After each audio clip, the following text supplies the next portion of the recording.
नमो अरन्ताणं नमो सिद्धाणं नमो आयिरीयाणं नमो वज्रायाणं नमो लोये सव्यसागुणं। पंच परमिष्टि भगवंतों की, गणाचार्य भगवान विराग सागर जी महामंडराज की, पट्टाचार्य भगवान गुरुवर विशुद्ध सागर जी महाराज की, या हम सभी अपने जीवन में सुख और गुणों की अभिवृद्धि के लिए नीति के विषयों का श्रवण कर रहे हैं। नीतिकार हमें हमारे जीवन को समुन्नत बनाने के लिए कुछ ना कुछ बातें, कुछ ना कुछ टिप्स जरूर देते हैं। समझदार व्यक्ति सुन लेता है, गुन लेता है, और असमझदार व्यक्ति सिर्फ सुन करके छोड़ देता है। जो आपको छोटी छोटी टिप्स मिलती हैं वो लाइफ के लिए बहुत ज़्यादा यूजफुल होती हैं। आप देखना कि करना अपने को है, बुद्धि भी अपन को अपनी ही लगाना है, पुरुषार्थ भी आपको ही करना है, बट छोटी छोटी सी टिप्स वो आपकी लाइफ चेंज कर सकती है। वो आपके लिए आपके डिसीजन को बहुत कुछ बढ़ा सकती है। जैसे इंग्लिश में कहते हैं चेरी ऑन द केक। तो केक तो बना है, केक के ऊपर चेरी लग जाती है तो वो देखने का नज़रिया बदल जाता है, टेस्ट बदल जाता है। तो चेरी ऑन द केक, छोटी छोटी जो टिप्स होती हैं छोटी छोटी सी, वो आपकी लाइफ में चेरी ऑन द केक शोभा बढ़ा देती हैं, आपके काम की, आपके व्यक्तित्व की। तो छोटी छोटी बातों को ज़्यादा नोटिस करना चाहिए। और मेरा मानना है जो छोटी छोटी बातें समझ पाते हैं वही अपने जीवन में बड़े परिवर्तन कर पाते हैं। सो अपन को करना क्या है, आज की नीति में समझा रहे हैं कि अपन को अपना व्यक्तित्व अच्छा बनाने के लिए दो चीज़ों पे काम करना चाहिए। एक नज़रिया यानी एटीट्यूड, और एक सोच। लेकिन आप लोग काम करते हो नाम और स्थान पर। बहुत सारे लोगों को देखना, वो बेचारे न्यूमरोलॉजी के पीछे पागल हुए जा रहे हैं। अपने नाम के पीछे ई लगाओ, नाम के बीच में ए लगाओ, ई की जगह आई लगाओ। अरे भैया, आपने मेहनत क्या करी ये तो देखो। एक राजा का नाम लिखा गया, राजा सवाई मान सिंह, न्यूमरोलॉजी से लिखा गया था। और जो न्यूमरोलॉजी है ये तो वर्तमान का है, पहले थोड़ा ना कोई न्यूमरोलॉजी चलती थी।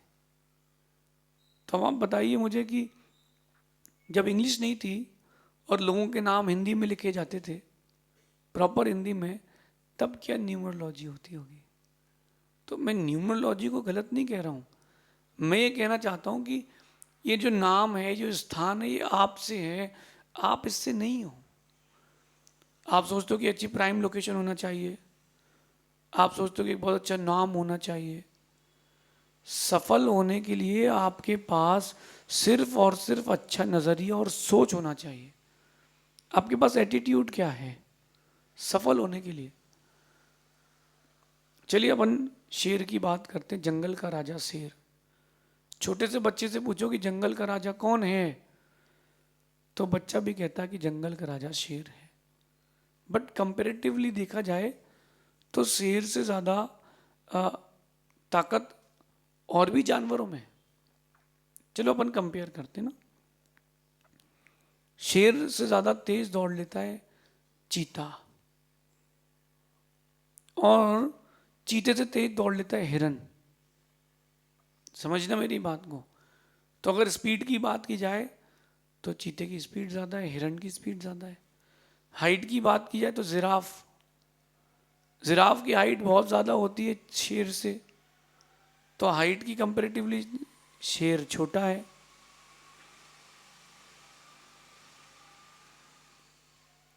हेल्थ की बात की जाए, वेट की बात की जाए, पावर की बात की जाए तो हाथी वेट में और हेल्थ हाइट में ज़्यादा है।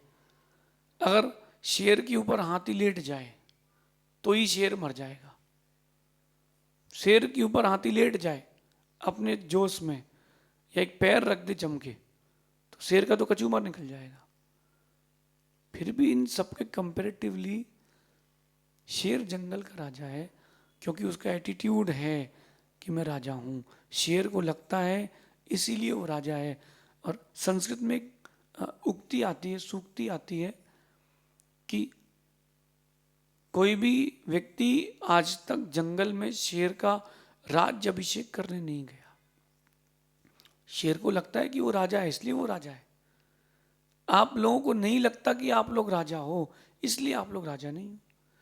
थोड़ा सा लॉस लगा, आदमी बिखर गया, सबसे बेस्ट ऑप्शन उसने क्या माना, सुसाइड कर लो। क्यों कर लो?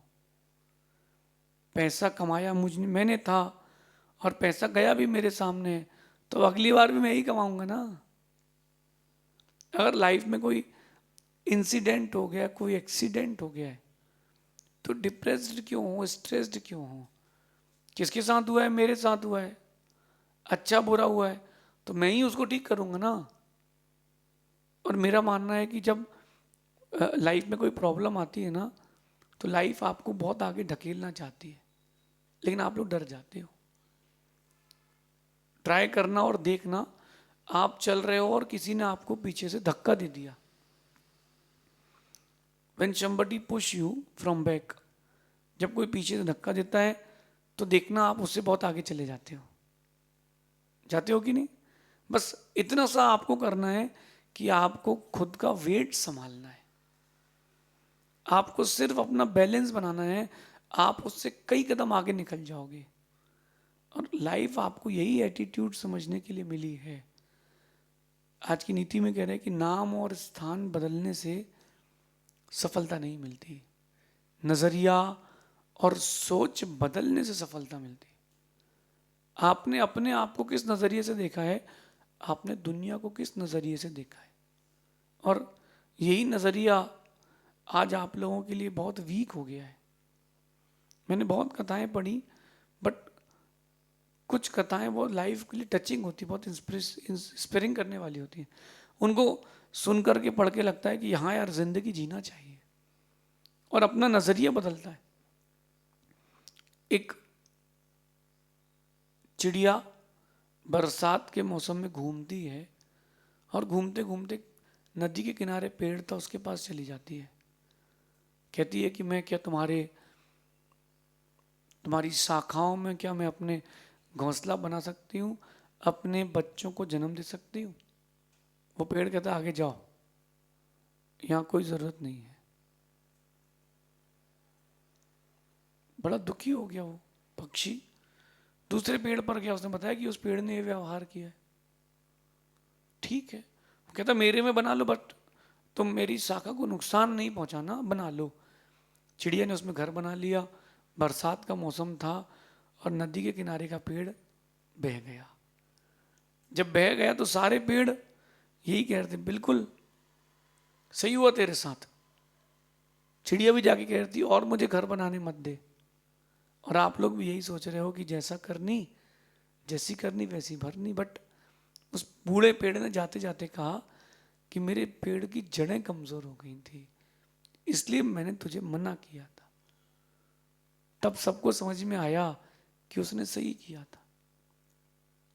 ऐसे ही कथा मैंने एक इंग्लिश नॉवल में देखी थी, बात लगभग 26 साल पुरानी है।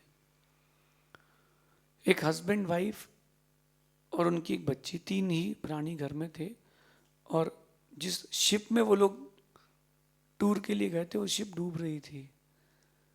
तो 2 लोग आखिरी में बचे, वो हस्बैंड वाइफ। बच्ची तो घर पे थी उनकी, लेकिन जो हस्बैंड था उसने कहा कि बोट में हम दोनों आना चाहते हैं, और उसने कहा कि एक की जगह है। तो दोनों ने कुछ बात करी और हस्बैंड ने वाइफ को शिप में धक्का दिया और अकेला कूद गया लाइफ बोट में।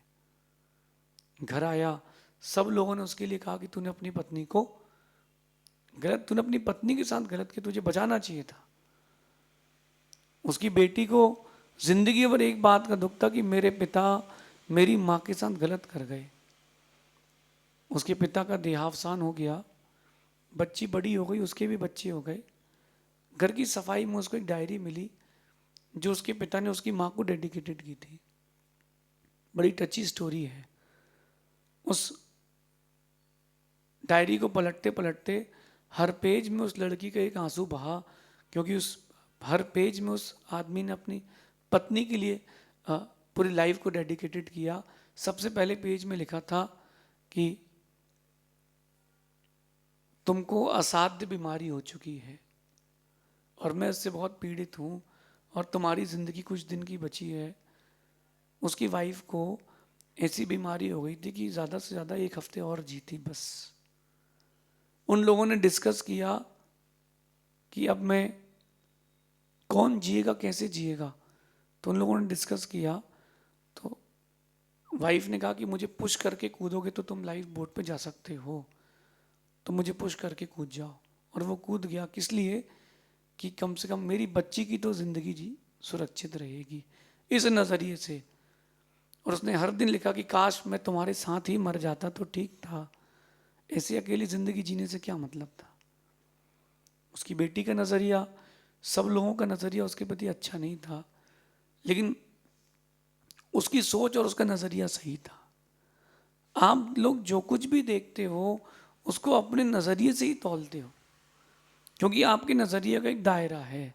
कभी एक बार अंदर उतर के भी तो देखो कि सामने वाले के व्यक्ति में या उस वस्तु का उसका नज़रिया क्या है, आपकी सोच क्या है। और आज के ज़माने में यद्यपि एटमॉस्फेयर भी वैसा है, बट आप देखो तो अगर कोई लड़का और लड़की बाइक में जा रहे हो और आप कहीं बाहर से उदयपुर आए हो मेरे पास, तो आप देखना कि सबसे पहले नज़रिया यही रहेगा कि आजकल के बच्चे तो बिगड़ गए, जबकि वो बच्चे बिगड़े नहीं थे, वो सगे भाई बहन थे। ये नज़रिया अपना खराब हो चुका है, उस नज़रिए को अच्छा बनाओ। अपनी सोच और अपने नज़रिए को अच्छा बनाओ, क्योंकि सफलता स्थान बदलने से नहीं मिलती, नाम बदलने से भी नहीं मिलती। सफलता तो आपके नज़रिए और सोच बदलने से मिलती है। बहुत सारे हीरो अपने नाम बदल चुके हैं, जाति बदल चुके हैं सफल होने के लिए। बहुत सारे क्रिकेटर्स अपनी जर्सी के पीछे नंबर लिखते हैं। मेरा पूछना है कि अगर पीछे लिखे नंबर से कुछ होता है तो ऐसी जर्सी पहनो जिसमें सिर्फ नंबर ही नंबर लिखे हो, पूरी बॉडी में उसका टैटू बनवा लो। नंबर अकेले लिखने से क्या होता है? उस अच्छे नंबर लिखने वाले क्रिकेटर का भी फॉर्म जाता है। क्यों जाता है?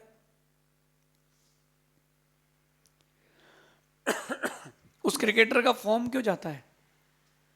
नंबर तो वही लिखा है, बैट भी उसी कंपनी का है, कहीं ना कहीं उसके पास कोई डिस्ट्रैक्शन चल रहा है। अपने नज़रिए और अपनी सोच को बदलें और उस नज़रिए और सोच को सफलता के अनुसार बदलें। जिस दिन आप ये परिवर्तन कर लोगे, आप बहुत सक्सेसफुल व्यक्ति बन जाओगे। मैंने अपना एटीट्यूड बदला है। एटीट्यूड शब्द को आप लोग ईगो में ले जाते हो। एटीट्यूड का मतलब होता है नजरिया, चीजों के प्रति आपका पॉइंट ऑफ व्यू।